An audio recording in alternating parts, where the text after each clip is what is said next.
We now invite Piu Piu to share her story.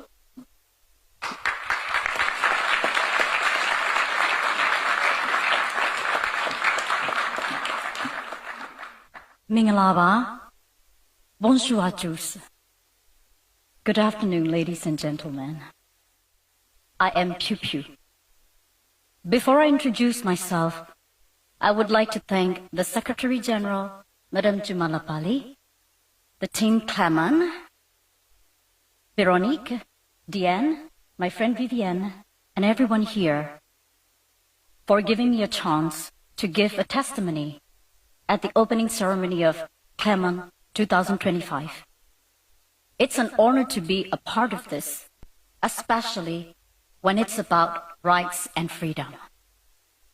For I come from a country where millions of people don't have basic human rights or have the minimal freedom to discuss about this. I am a celebrity singer-songwriter performer from Burma and a political refugee in France. Yes, I come from Burma, also known as Myanmar. I guess many of you haven't heard much about it because it's well hidden. Yes, it has been well hidden from the world by the military regime which ruled it for more than 6 decades. Myanmar is actually the largest continuous land piece in Southeast Asia, rich in natural resources, from gold, jade, ruby, to rare earth, and situated between the two powers, China and India. It is quite the same size as France, with a population of 60 million people. But unfortunately, only 50 million are inside the country. The rest 10 million are displaced outside due to the long history of civil war, political unrest, violations of human rights, lack of freedom, and different kinds of oppression caused by the military rule. And I am one of these 10 million. How did a Burmese celebrity artist end up as a refugee in France? At the dawn of the 1st February 2021, the first day of the parliament of our newly elected democratic government, my country has been seized by the comeback military coup, arresting our president, our state councillor Aung San Suu Kyi, and almost all of the parliament. It was followed by a huge uprising all over the country. A few weeks later, the hunters started to gun down the peaceful protesters. I published a song called Tears on my social media with the footages of the violent crackdown of the peaceful protest. The song became viral and the hunter put me on the warrant list with the accusation of defaming the state under the Penal Code 505A, in which the accused can be imprisoned for at least 3 years. You might be wondering if it's really possible to imprison an artist for publishing a song on a social media in 21st century, right? Yeah, it is possible in Myanmar. I had 2 choices. One is to apologize to the hunter, appease with them, make a deal not to involve in the politics again, and shut my mouth, pretend that nothing has ever happened in Myanmar, continue my career as a megastar, and let them use my image for their normalization propaganda to the world that everything is fine in Myanmar. Otherwise, I would get arrested and go to the notorious prisons of Myanmar.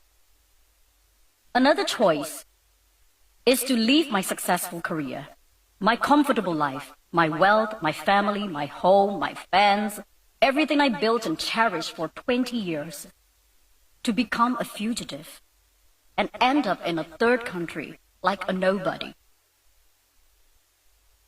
I chose the second option because I couldn't shake the bloody hands of the hunter who have killed and tortured thousands of my fans and my fellow citizens. My choice had huge risk and consequences, of course. Finally, I had no choice but to decide to leave my country and everything I cherish. In the darkness of the one rainy night, I mustered all my courage and crossed the river between Myanmar and Thailand on an old Michelin tire. Yeah, that Michelin tire. Well, that's how I ended up in Clermont-Ferrand, don't you think so? Well, that was a nightmare for me that night, actually. Then I hid in Thailand for a few more months until I received protection from France. But not everyone was that fortunate.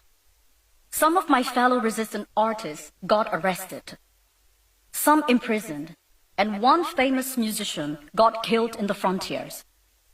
And one famous hip-hop artist, who is also the member of the parliament, got a capital punishment, and he got executed in prison. That execution was the first in 30 years of our history. And now you might be wondering, what's happening now in Myanmar 4 years after the coup?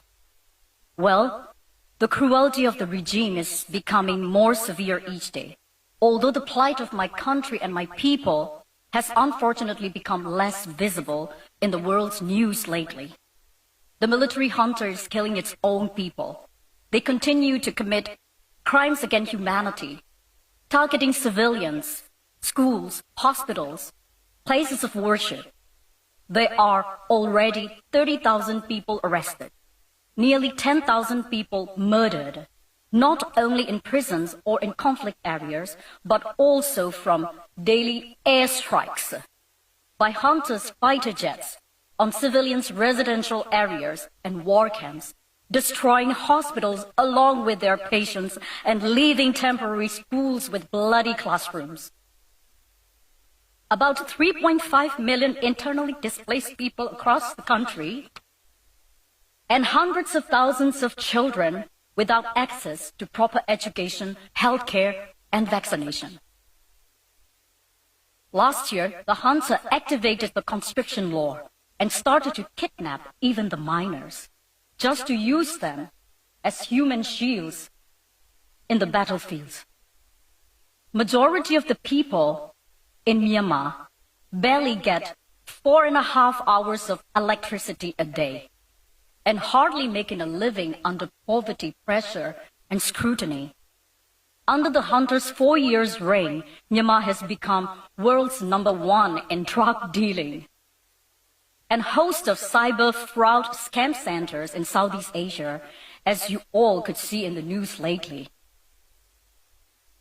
And the junta is preparing an election at the end of this year, which is nothing but a political trap to legitimize the atrocity and the crimes against humanity they committed over the past 4 years. But people of Myanmar have decided to fight back and form People's Defense Army since September 2021. They had to resort to armed revolution, sadly, to regain freedom, justice, and democracy that they truly deserve. People from all walks of life, university students, teachers, lawyers, doctors, engineers, artists, bankers, farmers, etc., join in the resistance army. They have given up their dreams, their futures, their careers, their families. When I see the crowd here today, you remind me of hundreds of thousands of young people, as young as 17 and 18 like you, fighting in the jungles of Myanmar to get back their basic rights. People like us, who are scattered and displaced around the world, also participate in the revolution in different ways, like what I'm doing right now, speaking out about our country and helping the war victims with humanitarian aids. As an exile-resistant artist, I toured around the world since the end of 2024, singing fundraising charity concerts in London, Seoul, Sydney, Melbourne, and Tokyo to support the displaced people in war-torn areas, to unite Myanmar diaspora, and to increase the awareness of our forgotten war in the international scene. As a result of that, 4 months ago, the junta revoked my citizenship. Now I'm not only a nobody, I have no nationality and no citizenship anymore. But that's not gonna stop me. I will continue my fight. I will continue to speak out the truth to raise awareness of our forgotten country and our forgotten war. I will continue to do whatever I can. This chance of my 10 minutes testimony here means so much to me and to my people of Myanmar. Your presence, especially that of young people here, encourages us, and your attention ensures us that we are seen, we are heard, we are recognized, and that we are not forgotten. And I hope one day the peace and justice would return to my country. Thank you very much. Have a wonderful day.